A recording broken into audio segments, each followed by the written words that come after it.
Welcome back to the deep dive. We're looking at a huge shift in how we think about AI engineering this week. We're sort of moving past LLMs as just helpful code assistants and into the realm of fully autonomous, code engineers. Mm. Our mission today is to get into the paper, DeepCode, Open Agentic Coding, which really outlines a major leap forward here. The paper targets this thing they call high-fidelity document-to-codebase synthesis. Mm. What that really means for you is taking a massive source of information like a really dense scientific paper and turning it into a complete working software repository. And that's always been the Achilles heel for these agents, even the best ones. Right, You have this massive information overload problem from the source document, right. and it just runs headfirst into the model's biggest limitation. It's memory, the context bottleneck. Exactly, the finite memory. It's like trying to cook a 10-course meal, but you're only allowed to look at the recipe for one ingredient at a time. You completely lose the big picture. You lose the big picture, the agent just gets lost. So DeepCode proposes a fix.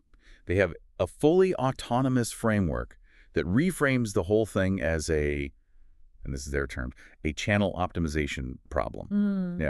Is channel optimization just a fancy academic way of saying they're aggressively managing the LLM's short-term memory? That's a great way to put it, yes. Yeah. They treat that context window not as just a place to dump information, but as a critical, limited resource. So they have 4 key operations to maximize, the useful signals. They start with what they call source compression via blueprint distillation. Okay, so a blueprint, like a summary. Basically, yeah. It's like writing a killer executive summary of the paper first.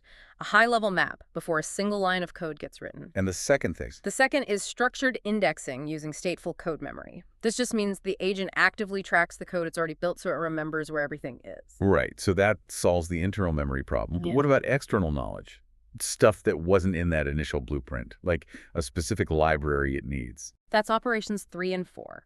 For that, they use conditional knowledge injection via RAG, retrieval augmented generation. Ah, rad. We've talked about that before. We have, and here it means the agent only pulls in those super specific external details at the exact moment it needs them. It keeps the working context clean. And then the final critical step, closed loop error correction. It runs the code, finds the bugs, and just fixes them over and over until it works. Okay, that's the theory. Now for the moment of truth. The results. They tested DeepCode on the PaperBench benchmark. They did, and it didn't just do well, it achieved state-of-the-art results. What does that mean in context? Who are they beating? Well, the paper states DeepCode flat out beat the leading commercial agents. We're talking big names here like Cursor and Claude Code. Really? The architecture is just fundamentally more efficient for this kind of complex task than those more general tools. But the truly headline-grabbing part. The claim that DeepCode was, and I'm quoting here, surpassing PhD-level human experts. I have to stop you there. That sounds like marketing copy. Is that a real reproducible finding? It is, but you have to look at the specifics. The paper is very clear.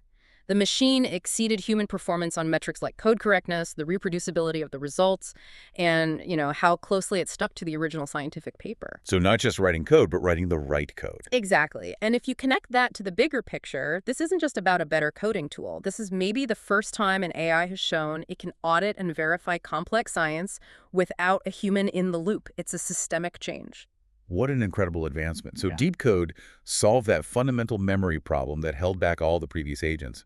And by doing that, it achieved a kind of verifiable superhuman skill in turning abstract ideas into actual working code. Right.